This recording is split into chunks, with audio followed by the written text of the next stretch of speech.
शफीउल्लाह जान साहब, सबसे पहले तो आपको मुबारक हो। अब आप फॉर्मली, वैसे तो आप खैबर पख्तूनख्वा हुकूमत की नुमाइंदगी कर रहे थे, अब आप इंफॉर्मेशन मिनिस्टर हैं, हल्फ भी आपने अपने अहदे का ले लिया है।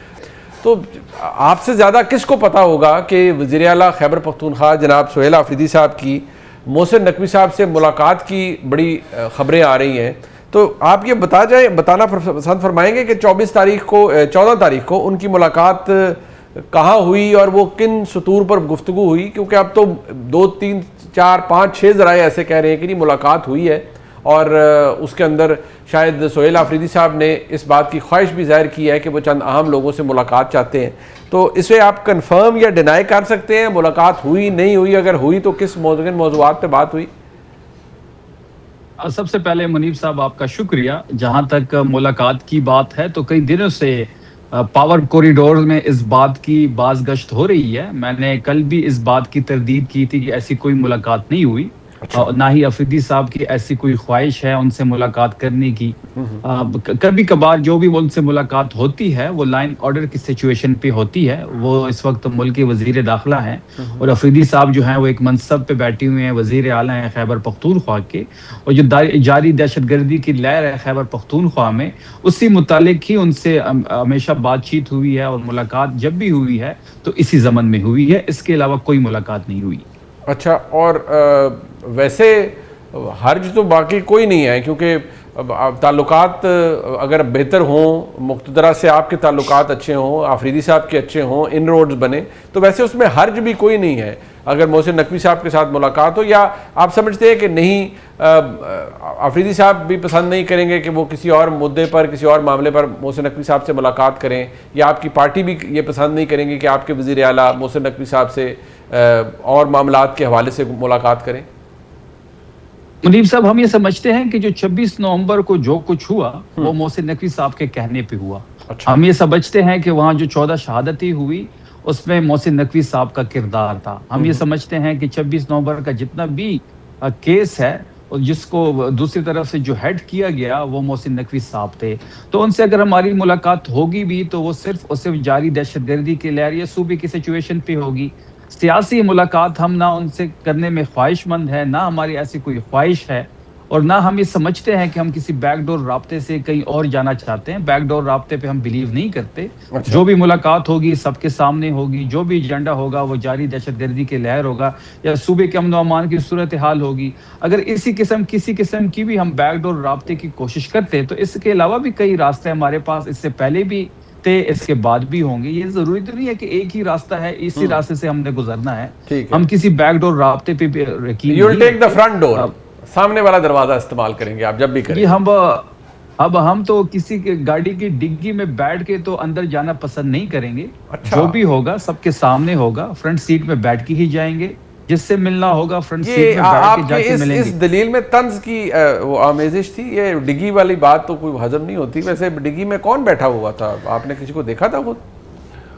देखिए, तो प्राइम मिनिस्टर इस वक्त जो शहबाज शरीफ हैं, अच्छा। उसके बारे में ये बात कही भी जाती है कि वो डिग्गी में बैठ के लोगों से मिलते थे।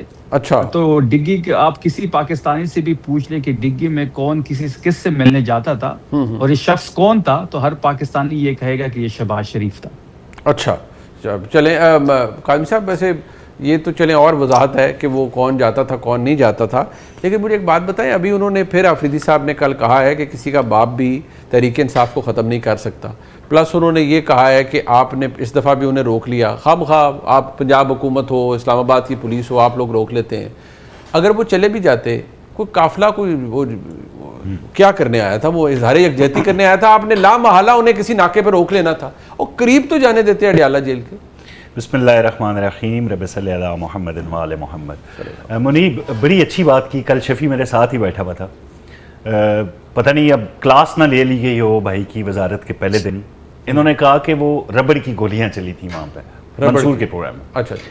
रबर जो फायर वो था, और मंसूर ने फिर दोबारा इनको 1-2 दफ़ा फिर कहा कि आप, क्योंकि सुहेल अफरीदी साहब कोई और बात कर रहे थे, वो कह रहे हैं गोलियां चली। उन्होंने कहा जी मेरे पीछे जो बंदा खड़ा है ना, इसके कंधे में अभी भी गोली है। अच्छा। मतलब गोली लगी है और वो जिस तरह रह जाती है बॉडीज के अंदर, ये जो पीछे बंदा खड़ा है इसके कंधे में भी गोली है। तो जिस तरह 26 के हवाले से अभी शफी ने बात की, हम तो हमेशा से ये कहते हैं कि हज़ारा साफ़ी वहाँ पे मौजूद थे, सड़कों पे आपके हामी ज़्यादा थे, यूट्यूबर जो थे वहाँ पे थे, लेकिन किसी के कैमरे ने खून का एक धब्बा तक नहीं दिखाया 26 को इस्लामाबाद के अंदर। अल्लाह अकबर, चलें कोई अल्लाह बुलेट अकबर। होती, कोई बुलेट होती किसी खिड़की में, दीवार में, दरख्त में, किसी जगह गाड़ी के पहियों में कोई एक फायर दिखा देते। अल्लाह को हम हर वक्त याद करते हैं, अल्लाह रब्बुल इज़्ज़त को। आपकी गुफ्तगू के शफी ने याद किया नहीं, वो याद किया क्योंकि वो कह रहे हैं हकायक के मुनाफी है, मुझे अंदाजा हो गया। अब हम तो बात ही हकीकत पे मबनी करते हैं। कल सुहेल अफरीदी ने मान लिया कि साने 9 मई में जो लोग थे वो हमारे थे। हम तो मन से कह रहे हैं कि वो पीटीआई के लोग थे। वो गंडापुर साहब ने माना था। नहीं, सुहेल अफरीदी ने माना, मैं साबित करता हूं भाई। अच्छा, आप मीडिया टॉक लगाएं जरा सुहेल अफरीदी साहब की। अच्छा, उन्होंने कहा जी जो लोग हमें ताना देते हैं कि ये शोदा के जनाजों में नहीं जाते, शोदा की मतलब दहशतगर्दों की मजम्मत नहीं करते, इजहार यकजहती नहीं करते, पाक फौज के जो शोदा हैं बिलखसूस उनके हवाले से बात कर रहे हैं। तो साथ उन्होंने कहा जी ये हमारे शोदा के जनाजों में कब आए, वो जो साने 9 मई में मारे गए लोग, मतलब 9 मई के जो हमारे शोदा थे, 26 के हमारे जो शोदा थे उनके जनाजों में ये तो नहीं आए। भाई 26 और 9 को तो आप कह रहे हैं, 9 को बिलखसूस के वो सारे शरपसंद थे।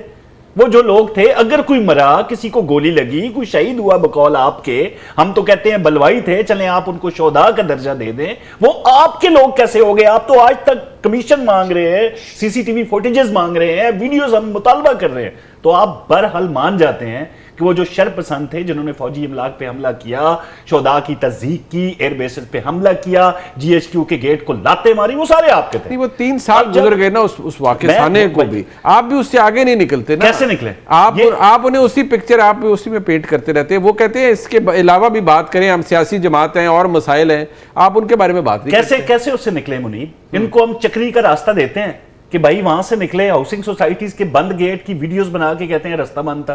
भाई आप गेट तक जाते हैं, वो गेट आपके लिए खोलते हैं, वो जो सिक्योरिटी वाले उनको पता है ये अडयाला जाते हैं। सबसे शॉर्टेस्ट और बेहतरीन रास्ता उसी हाउसिंग सोसाइटी से, चक्री से उतर के अडयाला तक जाता है। आप क्यों नहीं गए? क्योंकि आपके साथ बंदे थे 550। आपने 26 नंबर को ब्लॉक करना था, आपने लोगों को जमे गफीर दिखाना था, रास्ते में वही फौजी, मिलिट्री, अस्पताल, क्लिनिक्स, ये वो सारी पेशावर रोड से जाना था ना, आपने उसी रोड से गुजरना था। फिर आप कुछ कर दें, आप अभी तक नहीं मान रहे कि वो आपके लोग थे।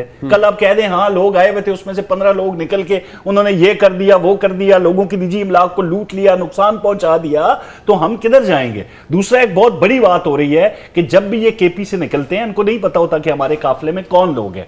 वहां से ऐसे अफराद आते हैं जो वहां पे मंशियात की तरसील का जरिया बनते हैं।